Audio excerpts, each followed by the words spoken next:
এই আক্রমণে বিশ্বের অন্যতম প্রধান গ্যাস সরবরাহকারী দেশের প্রায় 1/6 উৎপাদন ক্ষমতা হঠাৎই উধাও হয়ে গেছে।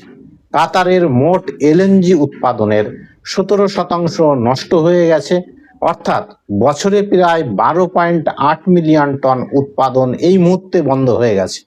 আর্থিক ক্ষতির পরিমাণ $20 বিলিয়ন। পুনরায় এই উৎপাদন স্বাভাবিক হতে সময় লাগবে কমপক্ষে 5 বছর।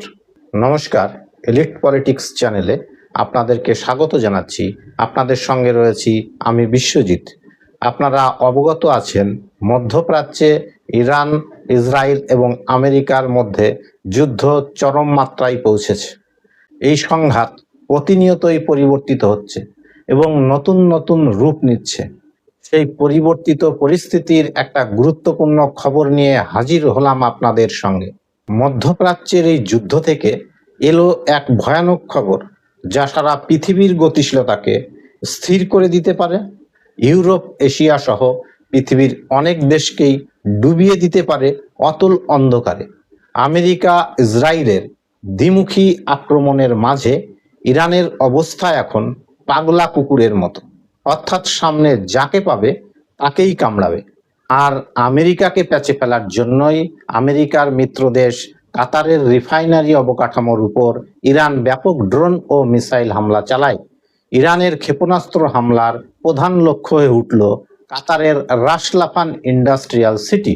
এটি বিশ্বের সবচেয়ে বড় এলএনজি উৎপাদন কেন্দ্রগুলির একটি। এখানেই কাতারের অধিকাংশ গ্যাসকে তরলীকরণ করে এলএনজি তৈরি করা হয়। এই কমপ্লেক্সে 14টি এলএনজি ট্রেন বা উৎপাদন ইউনিট রয়েছে। ইরানের এই হামলায় ক্ষতিগ্রস্ত হয়েছে S4 ও S6 এলএনজি উৎপাদন ইউনিট দুটি। এছাড়াও ধ্বংস হয়ে গেছে একটি গ্যাস টু লিকুইড প্ল্যান্ট। এই আক্রমণে বিশ্বের অন্যতম প্রধান গ্যাস সরবরাহকারী দেশের প্রায় 1/6 উৎপাদন ক্ষমতা হঠাৎই উধাও হয়ে গেছে। কাতারের মোট এলএনজি উৎপাদনের 17% নষ্ট হয়ে গেছে, অর্থাৎ বছরে প্রায় 12.8 মিলিয়ন টন উৎপাদন এই মুহূর্তে বন্ধ হয়ে গেছে। আর্থিক ক্ষতির পরিমাণ $20 বিলিয়ন। পুনরায় এই উৎপাদন স্বাভাবিক হতে সময় লাগবে কমপক্ষে 5 বছর। চলুন এবার আমরা সংক্ষেপে একটু জেনে নিই এই এলএনজি কি, কোন কোন কাজে ব্যবহার হয় এবং কেন এটি এত মূল্যবান। এলএনজির পুরো নাম লিকুইফাইড ন্যাচারাল গ্যাস, যেটিকে -162 ডিগ্রি সেন্টিগ্রেড তাপমাত্রায় ঠান্ডা করে তরল করা হয়। এতে গ্যাসের আয়তন প্রায় 600 গুণ কমে যায়, ফলে সহজে সংরক্ষণ ও জাহাজে করে পরিবহন করা যায়।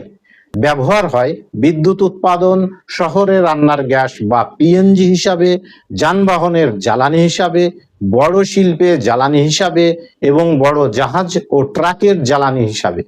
কাতারের এই রাস লাফান এলএনজি রিফাইনারি ধ্বংসের ফলে বাজারে সরবরাহ কমে যাওয়ায় এলএনজি ও গ্যাসের দাম দ্রুত বাড়ার সঙ্গে সঙ্গে তেলের দামও বেড়েছে হু হু করে।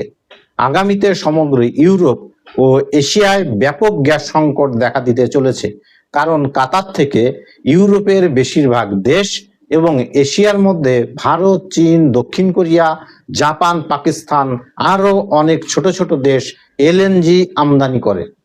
এবার চলুন ভারতবর্ষে এর কি প্রভাব পড়তে পারে আমরা দেখে নিই। ভারত প্রয়োজনের 40% এলএনজি কাতার থেকেই আমদানি করে, অর্থাৎ মোট প্রয়োজনের প্রায় অর্ধেক।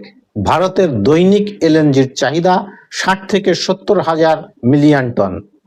এর 40% কাতার থেকেই আসে, ফলে সেই আমদানির 17% নষ্ট হওয়ার অর্থ হলো ভারতের মোট গ্যাস সরবরাহের ক্ষেত্রে 5 থেকে 7% ঘাটতি হওয়া।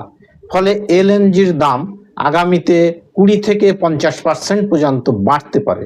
ভারতে এলএনজি নির্ভর বিদ্যুৎ উৎপাদন হয় মোট 7%, ফলে বিদ্যুতের দাম বাড়তে পারে 1.5 টাকা প্রতি ইউনিট।